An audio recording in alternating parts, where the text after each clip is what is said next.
నమస్కారం అండి. స్టూడెంట్స్ కోసం బెస్ట్ మంత్రం ఒకటి చెప్తాను.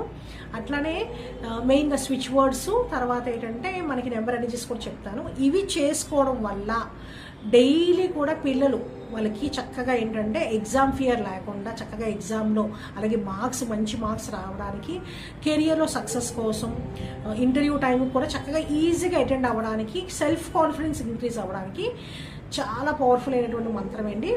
అమ్మవారి తారీఖుది, శ్యామలమాత తారీఖుది. ఐం వద వాక్వాదిని స్వాహ. సో ఈ మంత్రాన్ని చేసుకోండి డైలీ కూడా 108 టైమ్స్. ఐం వద వాక్వాదిని స్వాహ, అది మీకు పెడతాను డిస్క్రిప్షన్లో. ఈ మంత్రాన్ని రోజు చేసుకోండి.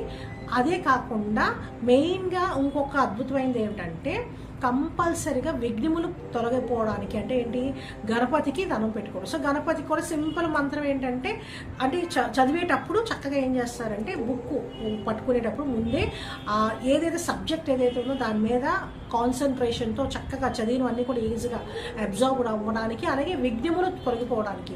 సో విఘ్నేశ్వరాయ విఘ్నేశ్వరాయ విఘ్నేశ్వరాయ, ఇది కూడా చక్కగా ఏంటంటే 11 టైమ్స్ చదువుకునే ముందు విఘ్నేశ్వరాయ విఘ్నేశ్వరాయ విఘ్నేశ్వరాయగా 11 టైమ్స్ చేసుకోండి.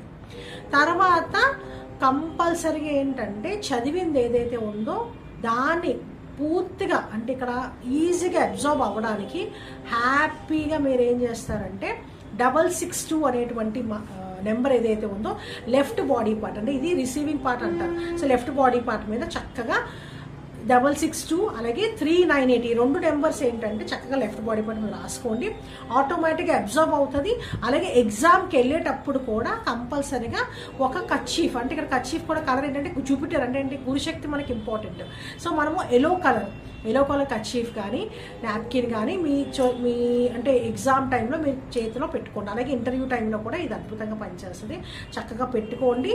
తర్వాత శ్వాస తీసుకునేటప్పుడు కూడా మీరు కంపల్సరీగా ఏంటంటే సంకల్పించడం ఏంటంటే, నేను ఏదైతే రాస్తానో, నేను ఏదైతే ఎగ్జామ్ అటెండ్ అవుతున్నానో దాంట్లో నాకు 111% నాకు చక్కగా మార్క్స్ ఎంతైతే మీరు ఎక్స్పెక్ట్ చేస్తారో అంత మార్క్స్ వస్తున్నందుకు థ్యాంక్ యూ సో మచ్ అని చెప్పి చక్కగా డీప్ బ్రీత్ తీసుకొని ఒక 5 టైమ్స్ డీప్ బ్రీత్ తీసుకోండి. ఎగ్జామ్ రాసే ముందు చక్కగా డీప్ బ్రీత్ తీసుకొని మనసులో సంకల్పం చేసుకొని చక్కగా ఇది చేసుకొని, అలాగే ఎగ్జామ్ టైంలో మటుకు కంపల్సరీగా ఏదైతే ఆహారం తీసుకుంటారో అది చాలా ఇంపార్టెంట్.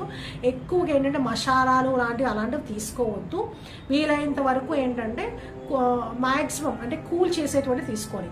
సో ఇంకా అద్భుతంగా మీకు స్ట్రెస్ అది తగ్గాలి అనుకుంటే కనుక చక్కగా పెరుగులోని కొంచెం బెల్లం కానీ లేకపోతే ఒక స్పూన్ పంచదార అయినా సరే మిక్స్ చేసి తల్లి చక్కగా ఇస్తే కనుక వాళ్ళకి ఏంటంటే